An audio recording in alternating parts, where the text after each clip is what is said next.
Amerzone, an Explorer's Legacy remastered, again, playing it on the PS5. A point-and-click adventure game, and right off the bat, I've got to kind of preface the review with the genre. Because even though you're seeing it right here, the game is beautiful, the remastering is fantastic, the visuals, it is a feast for the eyes, and the sound is also amazing. You're going to see it right here if you're looking at the B-roll.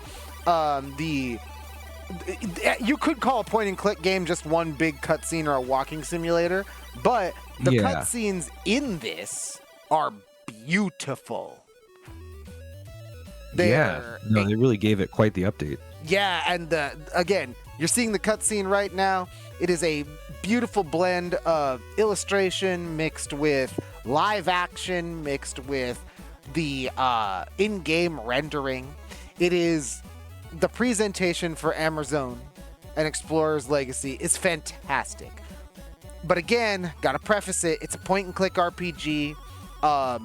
It is an old-school point-and-click RPG, meaning that it is focused on the puzzle-solving aspect of the game.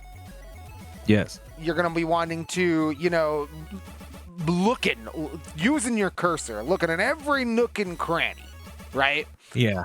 Really get your thinking caps on and your investigative sleuthing abilities. Picking up all the junk, all the stuff that you possibly can. Reading everything, reading. And Drix, gotta tell you, there's a lot of reading in this game. Oh, yeah? But yeah, there's a lot of reading in this game. But and so your mileage may vary when it comes to gameplay because there is no combat.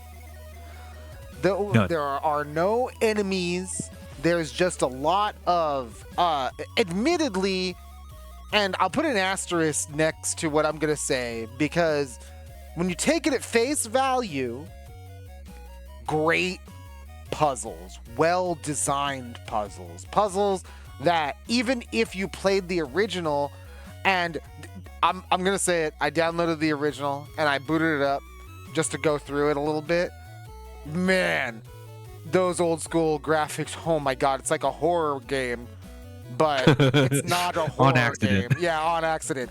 Yeah, again, beautiful. Everything in this modern remaster makes the entire game beautiful, just as beautiful as the story, because the story is also incredible.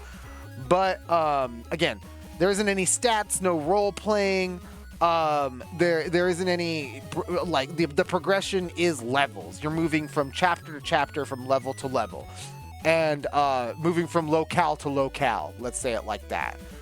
So your progression is very old school, true to the point-and-click adventure game genre, where the reward is when you finish the puzzle, you move to the next level. Huh. Okay. Cool. So it's the most cinematic book you've ever read, kind of. Yeah, absolutely. It's it's one of those things, we call them walking simulators these days. There's not even a lot of that. There isn't a lot of even free roam 3D. It is on rails. You're moving from area to area to area. But again, you're seeing the locales. You're seeing all of these things on the screen. It is a beautiful game, Drix. And again, the narrative as well. Beautiful. I'm not going to get into anything because any spoilers or anything like that, because the narrative is the game when it comes to this. But the story that this game tells is of an old French man's expedition to the Amerzone. And when it's funny, you might think the title is a bit funny, but when you immerse yourself into the world of this point-and-click RPG, you'll realize that Alexandre Valenbois is a Frenchman. And when you go to the Amerzone, you're going into South Africa, into the Amazon. So, or South America, into the Amazon. And you're, it's weaved and revealed to you in a way that really, if you don't put together the pieces, you take it all at face value, you're putting together. You don't put together all the pieces. It feels very mysterious. Feels very mystical, because the story itself centers around Valembois' discovery of the egg of the white bird. And I'll leave it at that, because the mystery of the white bird and how it affected his life and the people that went with him on this journey in his youth is beautiful.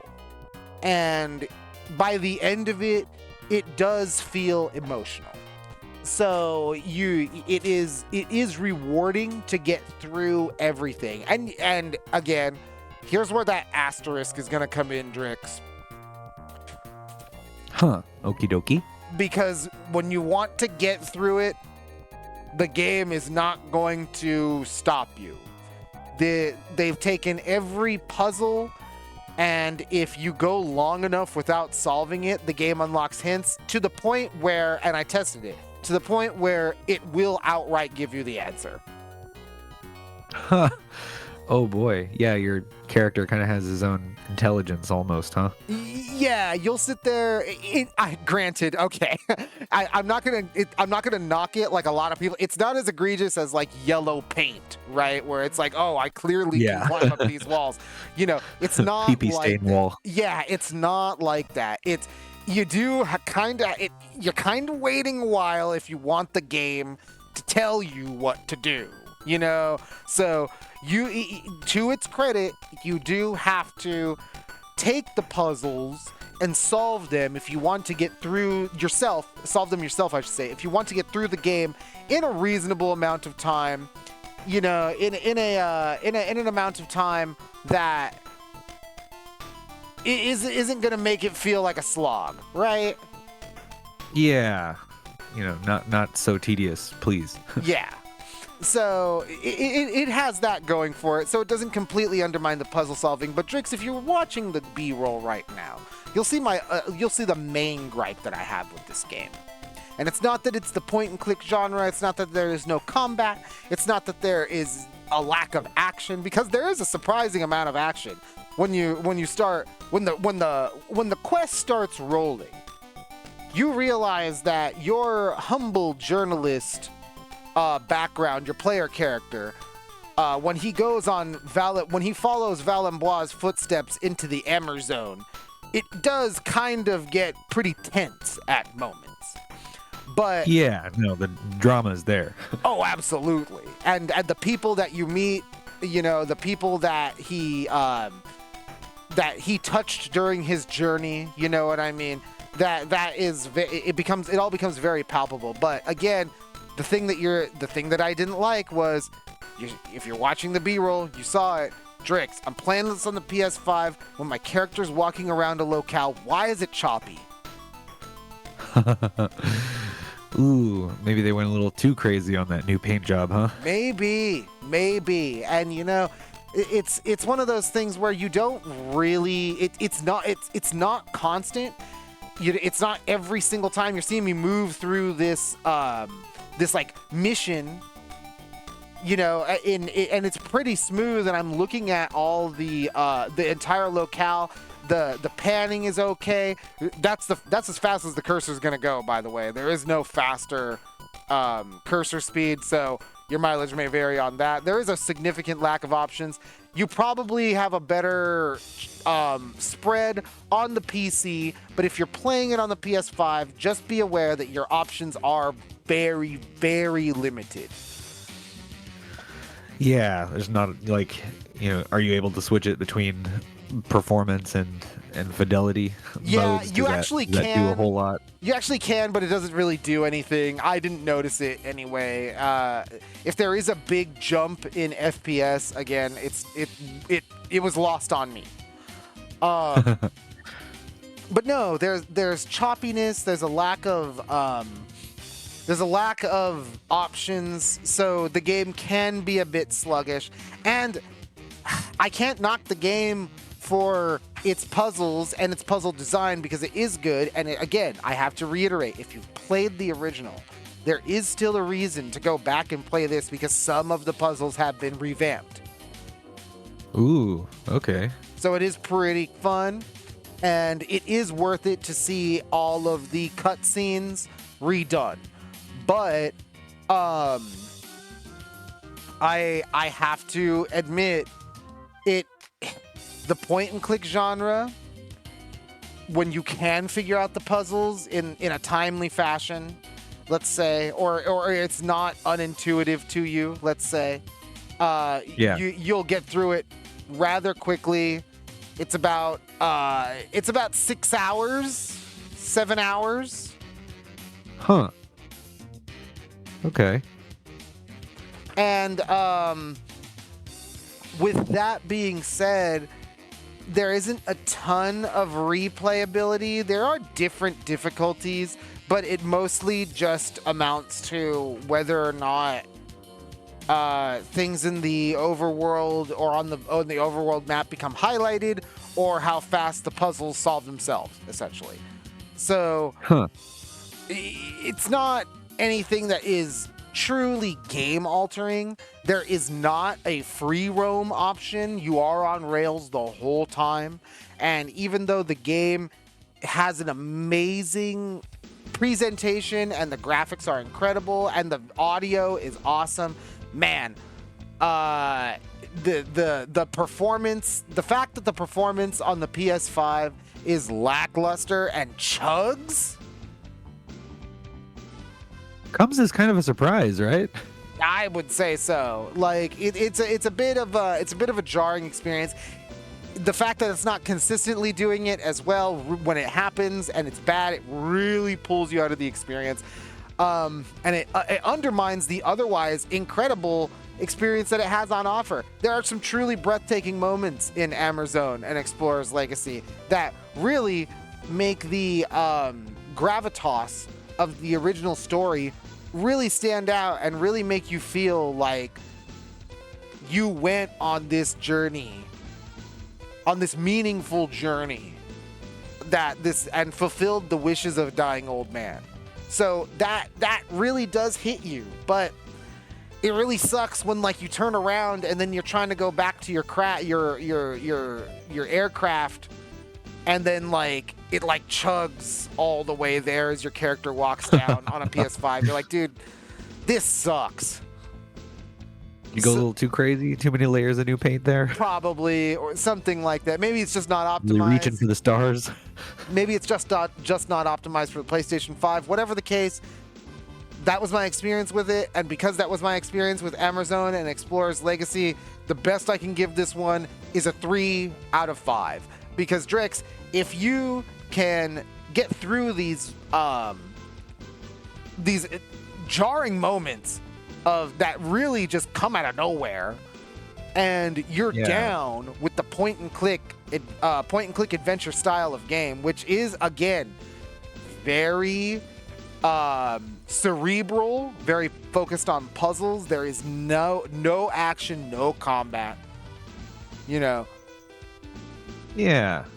A game for real bookworms. Yeah, you know, but the experience is good. It's very cinematic, and it delivers on that front. So I give it a solid 3 out of 5.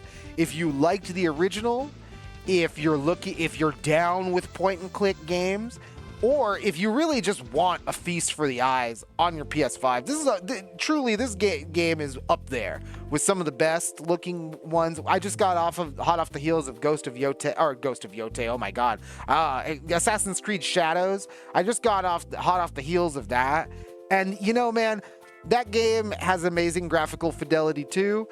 And it's just a shame that I wish that this game had the same kind of performance as a full open world, full combat, stealth action RPG style game, even though this is only a point and click game, because the visuals are up there. The moments where it's breathtaking are truly, you sit back and you're like, wow, this game is awesome. I need a minute to take all this in, huh? Yeah, man. Because the game is about exploring the Amazon, and getting there through like various aircraft rides, there are some moments where you sit back and I was actually genuinely surprised. I was genuinely surprised with the visual fidelity and how it combined with the haptic feedback to create an experience that truly immersed me in the world of the game. I just wish it was consistent, and I just wish that the game gave me a little bit more to chew on. Maybe actually give me a mode where the puzzles are totally revamped, because the ones that were revamped were really fun. So that's Amerzone, an explorer's legacy. It is a legacy worth following if you're down with this style of game, or if you want a visual feast for your PS5. A solid 3 out of 5. Drix, I think this one, this is just made for a certain audience, and the performance issues really hold it back from being great. Yeah, that about sums it up. I mean, is it making you want to save the Amazon rainforest for the Earth Day? Absolutely. The white birds need to fly, Drix.